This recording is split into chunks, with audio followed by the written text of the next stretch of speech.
विष्णू सहस्त्रनाम याचा समावेश महाभारतातील अनुशासन पर्वात आहे.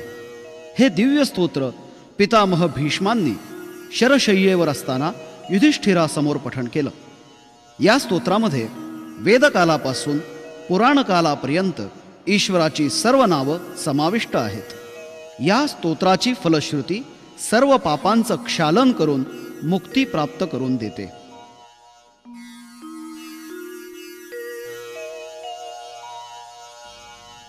ओम श्री परमात्मने नमः. अथ विष्णु सहस्रनाम स्तोत्रम.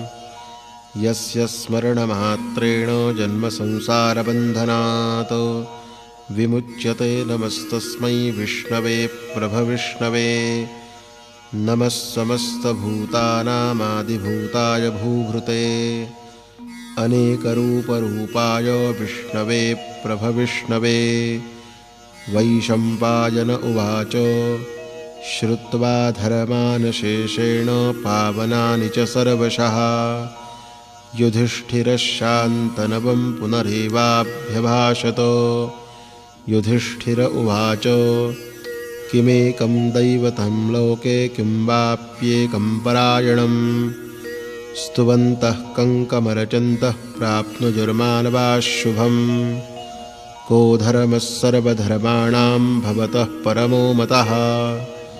किञ्जपन्मुच्यते जन्तुर्जन्मसंसारबन्धनात्. भीष्म उवाच जगत्प्रभुं देवदेवमनन्तं पुरुषोत्तमं.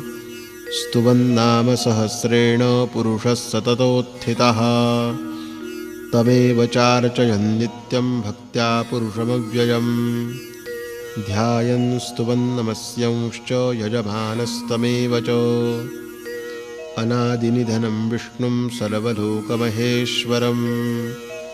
लोकाध्यक्षं स्तुवन्नित्यं सर्वदुःखातिको भवेत्. ब्रह्मण्यं सर्वधर्मज्ञं लोकानां कीर्तिवर्धनं.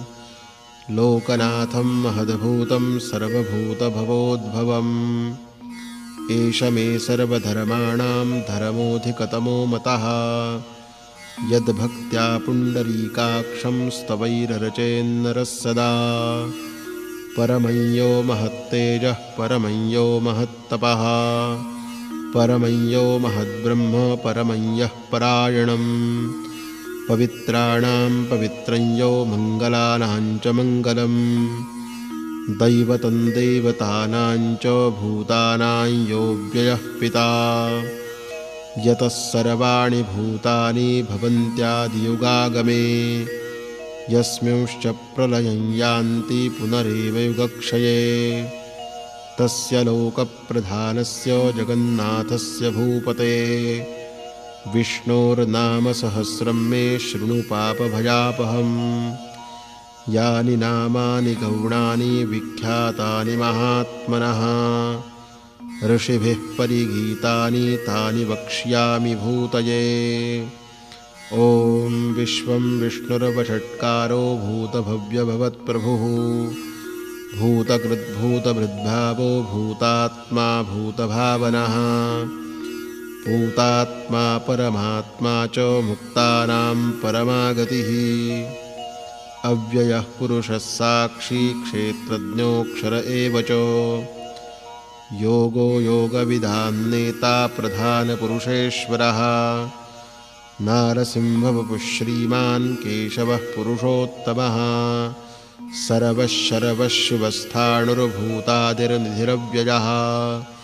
सम्भवो भावनो भरता प्रभवः प्रभुरीश्वरः. स्वयंभूः शम्भुरादित्यः पुष्कराक्षो महास्वनः. अनादिनिधनो धाता विधाता धातुरुत्तमः. अप्रमेयो ऋषिकेशः पद्मनाभोऽमरप्रभुः. विश्वकर्मा मनुस्त्वष्टा स्थविष्ठस्थविरो ध्रुवः. अग्राह्यः शाश्वतः कृष्णो लोहिताक्षः प्रतर्दनः. प्रभूतस्त्रिकगुग्धामो पवित्रं मङ्गलं परम्. ईशानः प्राणदः प्राणो ज्येष्ठः श्रेष्ठः प्रजापतिः. हिरण्यगर्भो भूगर्भो माधवो मधुसूदनः ईश्वरो विक्रमी धन्वी मेधावी विक्रमः क्रमः अनुत्तमो दुराधर्षः कृतज्ञः कृतिरात्मवान् सुरेशः शरणं शर्म विश्वरेताः प्रजाभवः अहः संवत्सरो व्यालः प्रत्ययः सर्वदर्शनः अजः सर्वेश्वरः सिद्धः सिद्धिः सर्वादिरच्युतः वृषा कपिरमेयात्मा सर्वयोगविनिसृतः वसुर्वसुमनः सत्यः समात्मा संमितः समः अमोघः पुण्डरीकाक्षो वृषकर्मा वृषाकृतिः रुद्रो बहुशिरा बभ्रुर्विश्वयोनिः शुचिश्रवाः अमृतः शाश्वतस्थाणुर्वरारोहो महातपाः सर्वगः सर्वविद्भानुर्विश्वक्सेनो जनार्दनः वेदो वेदविदं व्यङ्गो वेदाङ्गो वेदवित्कविः लोकाध्यक्षः सुराध्यक्षो धर्माध्यक्षः कृताकृतः चतुरात्मा चतुर्व्यूहश्चतुर्दंष्ट्रश्चतुर्भुजः भ्राजिष्णुर्भोजनं भोक्ता सहिष्णुर्जगदादिजः अनघो विजयो जेता विश्वयोनिः पुनर्वसुः उपेन्द्रो वामनः प्रांशुरमोघः शुचिरूर्जितः अतीन्द्रः सङ्ग्रहः सर्गो धृतात्मा नियमो यमः वेद्यो वैद्यः सदा योगी वीरः माधवो मधुः अतीन्द्रियो महामायो महोत्साहो महाबलः महाबुद्धिर्महावीर्यो महाशक्तिर्महाद्युतिः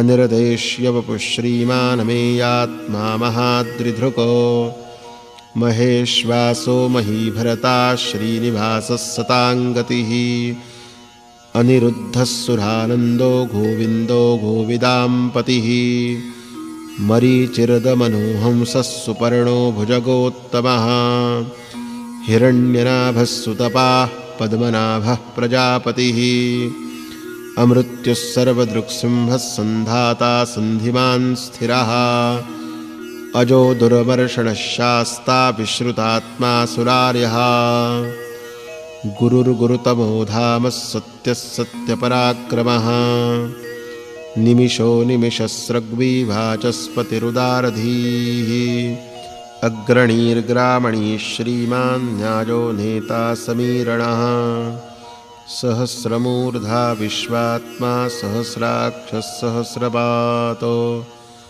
आवर्तनो निवृत्तात्मा संवृतः संभ्रमरदनः अहः संवर्तको वह्निरनिलो धरणीधरः सुप्रसादः प्रसन्नात्मा विश्वभुग्विभुः सत्कर्ता सत्कृतः साधुर्जह्नुर्नारायणो नरः असंख्येयो प्रमेयात्मा विशिष्टः शिष्टकृच्छुचिः सिद्धार्थः सिद्धसङ्कल्पः सिद्धिदः सिद्धिसाधनः वृषा हि वृषभो विष्णुर्वृषपर्वा वृषोदरः वर्धनो वर्धमानश्च विविक्तः श्रुतिसागरः सुभुजो दुर्धरो वाङ्मी महेन्द्रो वसुदो वसुः नैकरूपो बृहद्रूपः शिपिविष्टः प्रकाशनः ओजस्तेजोद्युतिधरः प्रकाशात्मा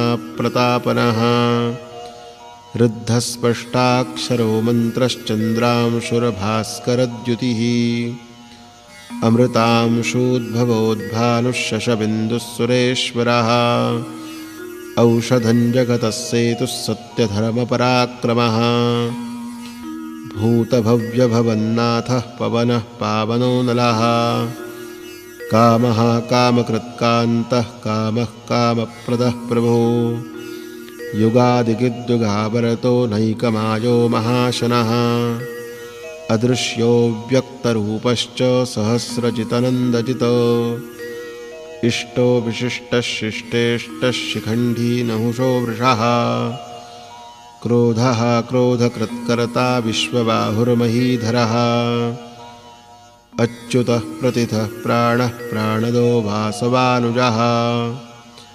अपान्निधिरधिष्ठानमप्रमत्तः प्रतिष्ठितः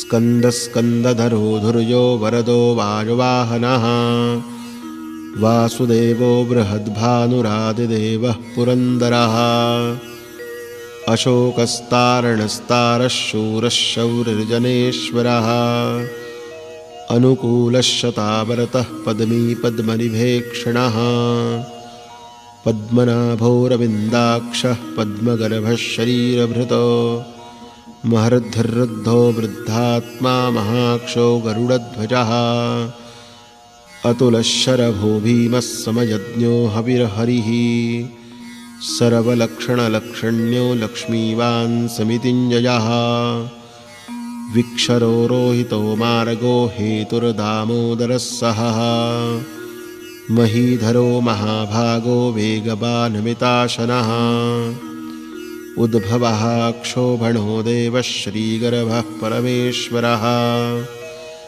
करणं कारणं कर्ता विकर्ता गहनो गुहः व्यवसायो व्यवस्थानः संस्थानस्थानदो ध्रुवः परर्धिः परमस्पष्टस्तुष्टः पुष्टः शुभे क्षणः रामो विरामो विरजो मार्गो नेयो नजो नजः वीरशक्तिमतां श्रेष्ठो धर्मो धर्मविदुत्तमः वैकुण्ठः पुरुषः प्राणः प्राणदः प्रणवः पृथुः हिरण्यगर्भः शत्रुघ्नो व्याप्तो वायुरधोक्षजः ऋतुः सुदर्शनः कालः परमेष्ठी परिग्रहः उग्रः संवत्सरो दक्षो विश्रामो विश्वदक्षिणः विस्तारस्थावरस्थाणुः प्रमाणं बीजमव्ययम्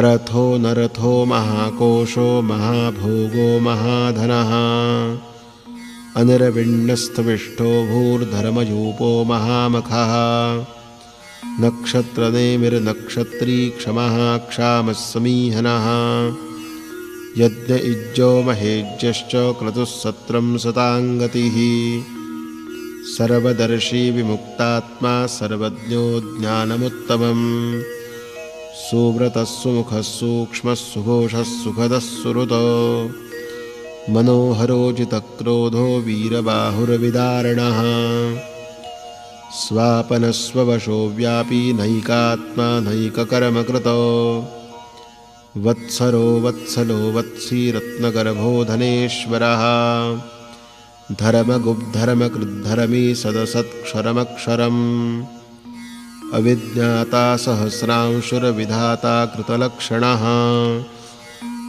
गभस्तिनेमिः सत्त्वस्थः सिंहो भूतमहेश्वरः आदिदेवो महादेवो देवेशो देवभृद्गुरुः उत्तरो गोपतिर्गोप्ता ज्ञानगम्यः पुरातनः शरीरभूतभृद्भोक्ता कपीन्द्रो भूरिदक्षिणः सोमपोमृतपः सोमः पुरुजित्पुरुषोत्तमः विनयोजयः सत्यसन्धो दाशार्हः सात्वतां पतिः जीवो विनयिता साक्षी मुकुन्दो मितविक्रमः अम्भो निधिरनन्तात्मा महोदधिशयोऽन्तकः अजो महारः स्वाभाव्यो जितामित्रः प्रमोदनः आनन्दो नन्दनो नन्दः सत्यधर्मात्रिविक्रमः महर्षिः कपिलाचार्यः कृतज्ञो मेदिनीपतिः त्रिपदस्त्रिदशाध्यक्षो महाशृङ्गः कृतान्तकृतो महावराहो गोविन्दः सुषेणः कनकाङ्गदी गुह्यो गभीरो गहनो गुप्तश्चक्रगदाधरः वेधास्वाङ्गोचितः कृष्णो दृढः सङ्कर्षणोच्युतः वरुणो वारुणो वृक्षः पुष्कराक्षो महामनाः भगवान् भगः नन्दी वनमाली हलायुधः आदित्यो ज्योतिरादित्यः सहिष्णुर्गतिसत्तमः सुधन्वाखण्डपरशुरधारिणो द्रविणप्रदः दिवस्पृक्सर्वदृग्व्यासो वाचस्पतिरयो निजः त्रिसामासामगस्सामो निर्वाणं भेषजं भिषको सन्न्यासकृच्छमशान्तो निष्ठाशान्तिः परायणम् शुभाङ्गशान्तिदस्रष्टा कुमुदः कुवलेशयः गोहितो गोपतिर्गोप्ता वृषभाक्षो वृषप्रियः अनिवर्ती निवृत्तात्मा संक्षेप्ता क्षेमकृच्छिवः श्रीवत्सवक्षा श्रीवासः श्रीपतिः श्रीमताम्बरः श्रीदः श्रीशः श्रीनिवासः श्रीनिधिः श्रीविभावनः श्रीधरः श्रीकरः श्रेयः श्रीमान् लोकत्रयाश्रयः स्वक्षस्वङ्गशतानन्दो नन्दिर्ज्योतिर्गणेश्वरः विजितात्मा विधेयात्मा सत्कीर्तिश्छिन्नसंशयः उदीर्णः सर्वतश्चक्षुरनीशः शाश्वतस्थिरः भूषयो भूषणो भूतिर्विशोकः शोकनाशनः अरचिष्मानरचितः कुम्भो विशुद्धात्मा विशोधनः अनिरुद्धो प्रतिरथः प्रद्युम्नो मितविक्रमः कालनेमिनिहावीरः शौरिः शूरजनेश्वरः त्रिलोकात्मा त्रिलोकेशः केशवः केशिहा हरिः कामदेवः कामपालः कामीकान्तः कृतागमः अनिर्देश्यवपुर्विष्णुर्वीरोऽनन्तो धनञ्जयः ब्रह्मण्यो ब्रह्मकृद्ब्रह्मा ब्रह्मविवरधनः ब्रह्मविद्ब्राह्मणो ब्रह्मी ब्रह्मज्ञो ब्राह्मणप्रियः महाक्रमो महाकर्मा महातेजा महोरगः महाक्रतुर्महायज्वा महायज्ञो महाहविः स्तव्यस्तवप्रियस्तोत्रं स्तुतिस्तोतार्णप्रियः पूर्णः पूरयिता पुण्यः पुण्यकीर्तिर्नामयः मनोजवस्तीर्थकरो वसुरेता वसुप्रदः वसुप्रदो वासुदेवो वसुर्वसुमना हविः सद्गतिः सत्कृतिः सत्ता सद्भूतिः सत्परायणः शूरसेनो यदुश्रेष्ठः सन्निवासः सुजामुनः भूतावासो वासुदेवः सर्वासु निलयो नलः दर्पः दर्पदो दृप्तो दुर्धरोत्थापराजितः विश्वमूर्तिर्महामूर्तिर्दीप्तमूर्तिरमूर्तिमान् अनेकमूर्तिरव्यक्तः शतमूर्तिः शताननः एको नैकः स वः कः किं यत्तत्पदमनुत्तमम् लोकबन्धुर्लोकनाथो माधवो भक्तवत्सलः सुवर्णवर्णो हेमाङ्गो वराङ्गश्चन्दनाङ्गदी वीरः विषमः शून्यो धृताशीरचलश्चलः अमानीमानधूमान्यो लोकस्वामी त्रिलोकधृको सुमेधामेधजो धन्यः सत्यमेधाधराधरः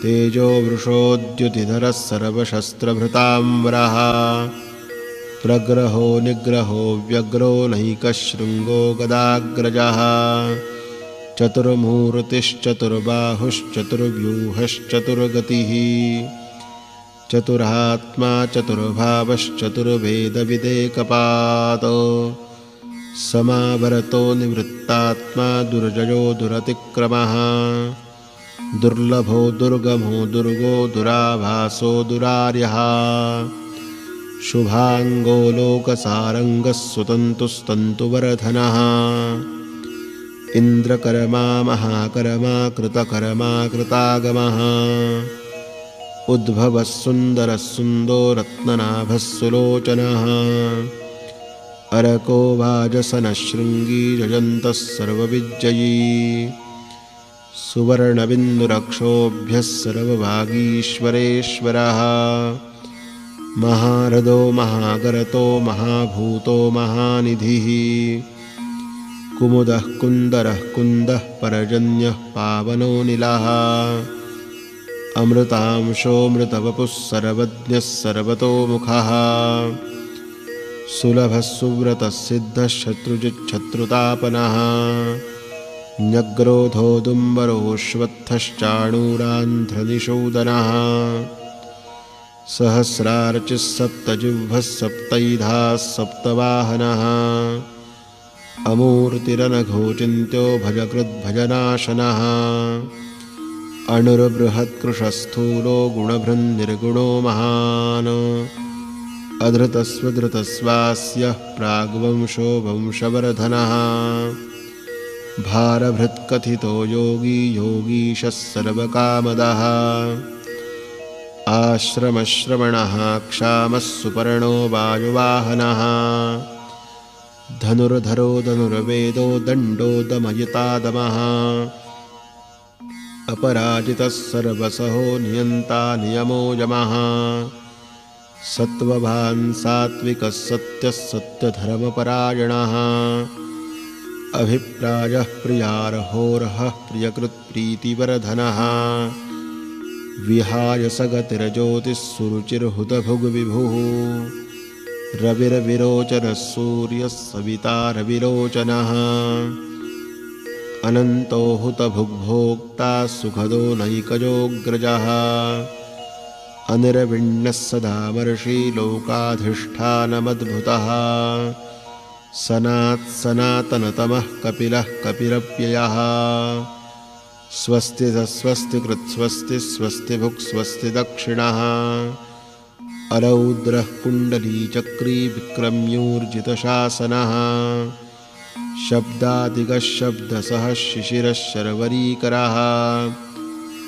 अक्रूरः पेशलो दक्षो दक्षिणः क्षमिणां वरः विद्वत्तमो वीतभजः पुण्यश्रवणकीर्तनः उत्तारणो दुष्कृतिः पुण्यो दुःस्वप्ननाशनः वीरः रक्षणः सन्तो जीवनः पर्यवस्थितः अनन्तरूपोऽनन्तश्रीर्जितमन्युर्भयापहः चतुरस्रो गभीरात्मा विदिशो व्यादिशो दिशः अनादिर्भूर्भुवो लक्ष्मीः सुवीरो रुचिराङ्गदः जननो जनजन्मादिर्भीमो भीमपराक्रमः आधारनिलयो धाता पुष्पहासः प्रजागरः ऊर्ध्वगः सत्पथाचारः प्राणदः प्रणवः पणः प्रमाणं प्राणनिलयः प्राणभृट्प्राणजीवनः तत्त्वं तत्त्वविदेकात्मा जन्ममृत्युजरातिगः भूर्भुवस्वस्तरुस्तारः सविता प्रपितामहः यज्ञो यज्ञपतिर्यज्वा यज्ञाङ्गो यज्ञवाहनः यज्ञभृद्यज्ञकृद्यज्ञी यज्ञभुग्यज्ञसाधनः यज्ञान्तकृद्यज्ञगुह्यमन्नमन्नाद एव च आत्मयोनिस्वयं जातो वैखानः सामगायनः देवकीनन्दनः स्रष्टा क्षितीशः पापनाशनः शङ्खवृन्दकीचक्री शार्ङ्गधन्वा गदाधरः रथाङ्गपाणिरक्षोभ्यः सर्वप्रहरणायुधः सर्वप्रहरणायुध ओन्नमैति इतीदं कीर्तनीयस्य केशवस्य महात्मनः नाम्नां सहस्रं दिव्यानामशेषेण प्रकीर्तितम् य इदं शृणुयान्नित्यं यश्चापि परिकीर्तयेत् नाशुभं प्राप्नुयात् किञ्चित् सोमुत्रेह च मानवः वेदान्तको ब्राह्मणः स्यात् क्षत्रियो विजयी भवेत् वैश्यो धनसमृद्धः स्यात् शूद्रः सुखमवाप्नुयात् धर्मार्थी प्राप्नुयात् धर्ममर्थार्थी चार्थमाप्नुयात् कामानवाप्नुयात् कामी प्रजार्थी प्राप्नुयात् प्रजाम् भक्तिमान्यः सदोत्थाय शुचिस्तद्गतमानसः सहस्रं वासुदेवस्य नाम्नामेतत्प्रकीर्तयेत् यशः प्राप्नोति विपुलं ज्ञातिप्राधान्यमेव च अचलां श्रियमाप्नोति श्रेयः प्राप्नोत्यनुत्तमम् न भयं क्वचिदाप्नोति वीर्यं तेजश्च विन्दति भवत्यरोगोद्युतिमान् बलरूपगुणान्वितः रोगार्तो मुच्यते रोगात् बद्धो मुच्येत बन्धनात् भयान्मुच्येत भीतस्तु मुच्येतापन्न आपदः दुर्गाण्यतितरत्याशु पुरुषः पुरुषोत्तमम् स्तुवन्नाम सहस्रेण नित्यं भक्तिसमन्वितः वासुदेवाश्रयो मर्त्यो वासुदेवपरायणः सर्वपापविशुद्धात्मा जातिब्रह्म सनातनम् न वासुदेवभक्तानामशुभं विद्यते क्वचितो जन्ममृत्युजराव्याधिभयन्नैवोपजायते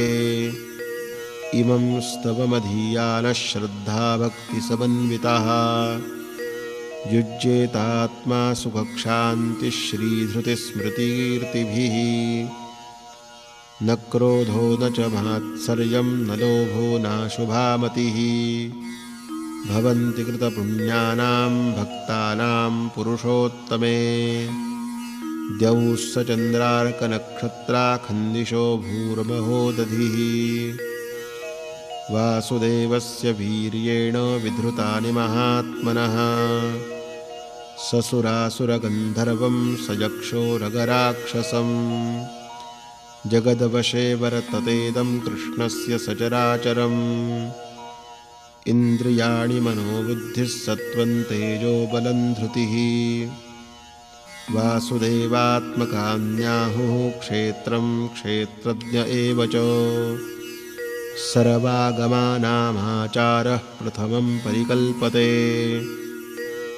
आचारप्रभवो धर्मो धर्मस्य प्रभुरच्युतः ऋषयः पितरो देवा महाभूतानि धातवः जङ्गमाञ्जङ्गमं चेदं जगन्नारायणोद्भवम् योगो ज्ञानं तथा साङ्ख्यं विद्याशिल्पादिकर्म च वेदाशास्त्राणि विज्ञानम् एतत् सर्वं जनार्दनात् एको विष्णुर्महद्भूतं पृथग्भूतान्यनेकशः त्रीन् लोकान् व्याप्य भूतात्मा भुङ्क्ते विश्वभुगव्ययः इमं स्तवं भगवतो विष्णोर्व्यासेन कीर्तितं पठेद्य इच्छेत् पुरुषः श्रेयः प्राप्तुं सुखानि च विश्वेश्वरमजं देवं जगतः प्रभवाप्ययम्